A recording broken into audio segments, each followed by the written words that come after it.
आज की हमारी कहानी का शीर्षक है स्वाभिमान। एक दिन एक सज्जन ने एक भिखारी के कटोरे में 5 रुपए का सिक्का डाला। वो सज्जन सिक्का डालने के बाद वहीं खड़े उसके बारे में सोचने लगा। कुछ क्षण के बाद वो सज्जन वहाँ से आगे के लिए मुड़ा।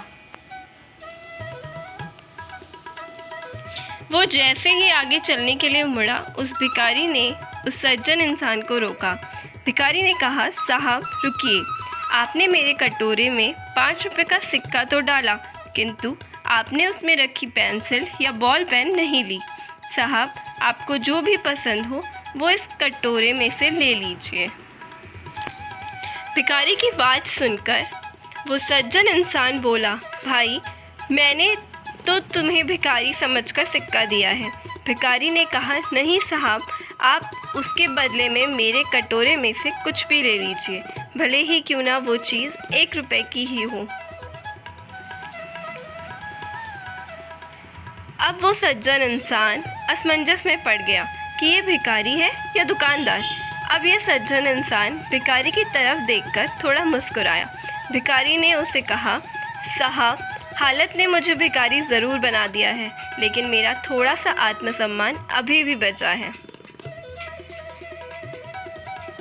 साहब, अगर आप उस सिक्के के बदले में कुछ भी ले लेंगे तो मुझे कम से कम इतना संतोष रहेगा कि भिखारी होने के बावजूद भी मैंने अपना स्वाभिमान नहीं खोया है।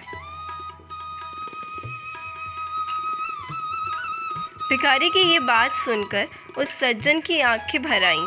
उस सज्जन इंसान ने अपने पर्स से 500 रुपये का नोट निकालकर उस भिखारी के कटोरे में रख दिया और उसके कटोरे में से सारा सामान लेकर उससे पूछा, भाई 500 रुपये कम तो नहीं है?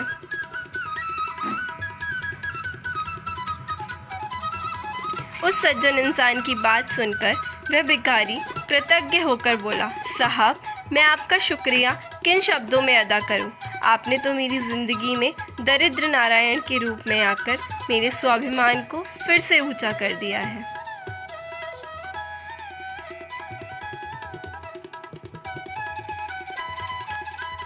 इससे तो मेरी पूरी ज़िंदगी बदल जाएगी।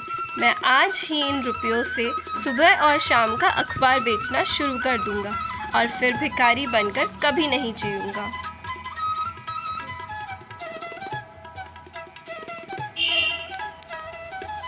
भिखारी चाहे तो फिर भी भीख मांगने का काम कर सकता था, लेकिन उसने ऐसा नहीं किया, क्योंकि उसने ऐसा सोचा ही नहीं था कि मैं आजीवन भीख मांगने का काम करूँगा।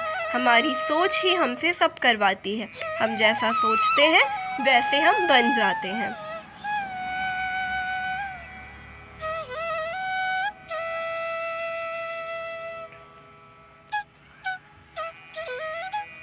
हमें अपने जीवन स्वाभिमान के साथ जीना चाहिए, परिस्थिति चाहे जो भी हो।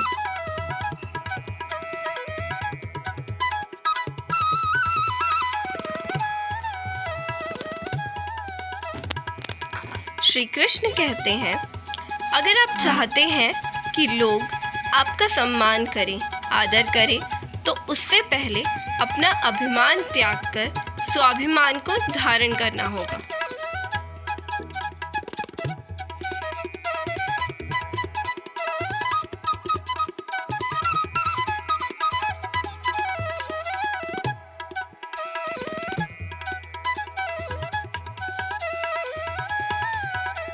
राधे राधे।